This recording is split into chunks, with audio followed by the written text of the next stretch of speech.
Kazibe kapo amanyi nange mumanyi nti tetumanyi kwekwenya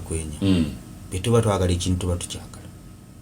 bembaze nyine ekyanyiiza nga bwala benanyiigira ku Mr. Kyagulanyi ekyanyiiza nenkivaako mumanyi nti wa NUP ebyaddala naye nja kugamba nti bannayuganda abatuufu baagala change naye aba NUP basusse okuteeka katemba mu struggle ne bagaana n'abantu abali serious okujja oba oliawo okujja abatuufu okujja n'ekituufu bakikoleramu obubadi kisaba zino ekituufu abasajja babakutte ne babateeka mu drone nga bebagamba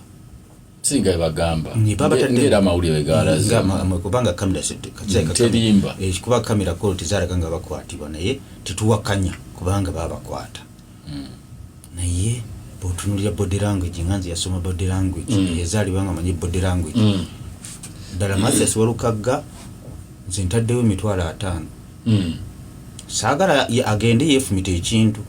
njagala asumulule bandage bwati kituufu bamukwata ne lwaki n'ekituufu mukiteekamu obubadi mumusumulule bulungi bemuti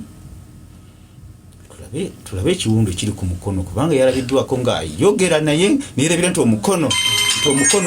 guli naki kazibe kapa tuli ku radio owulira bulungi lwaki n'ekituufu mukiteekamu obubadi kinayagadde ku Honorable Kayemba ebigambo bye byatunyumidde nnyo naye ng'ali eri yeebasa ati lwaki Abe buli ekikuluga nti kapati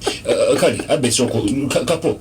lwaki buli kintu ekikolebwa ba Abe bonga bo balowooza nti bantu babeera mu bubadi meyanziza nnyo mwami Abe Mulese n'ayogera era buli jjajja wano nga tewali awamukuba ku mukono leero zzo okumukuba ku mukono leero tajja kuyinaaye kakati mwami Walukagga yakwatibwa ne mwami Kayemba yakwatibwa ne Honorable Yordamani yakwatibwa kakati mwami Abe kyotayinza kujjawo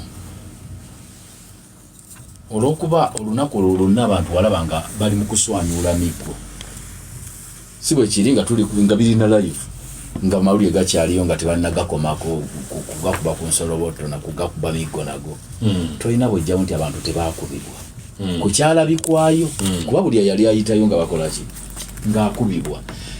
ewantu wonna ewali ensasagga efaanana bwetyo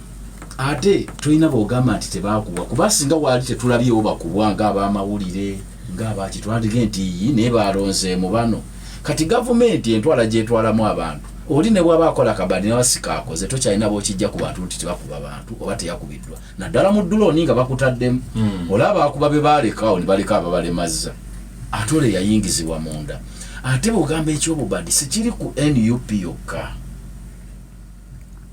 gwe mwami bbala mu mukwano gwo ddala emiggo zaali radio kolo eriyo gweze walengera kakati ati goge nti abe NUP lwaki njagala okugamba betuba twogera bbala mu mutwe wange funa bulungi natandika naye ng'atunda mwenge mu bivulu byange naye bulijjo tutenda enanga twali tutenda enanga okwogera kubanga gogambye sibuusabuusa kyakukuba era benkyogera mba nfuuse ekigambo onale bunambozi kyagamba bbalamu kyalabise nnyo ku burundi tuli abalamu tukyogera ekigambo kye bagamba muto wange bbalamu ku TVM NBS ekigambo kituufu amazima ga Katonda sigenda kukyogera saagala kukyogera nti kyali easy free sijja kukyogera naye nkugamba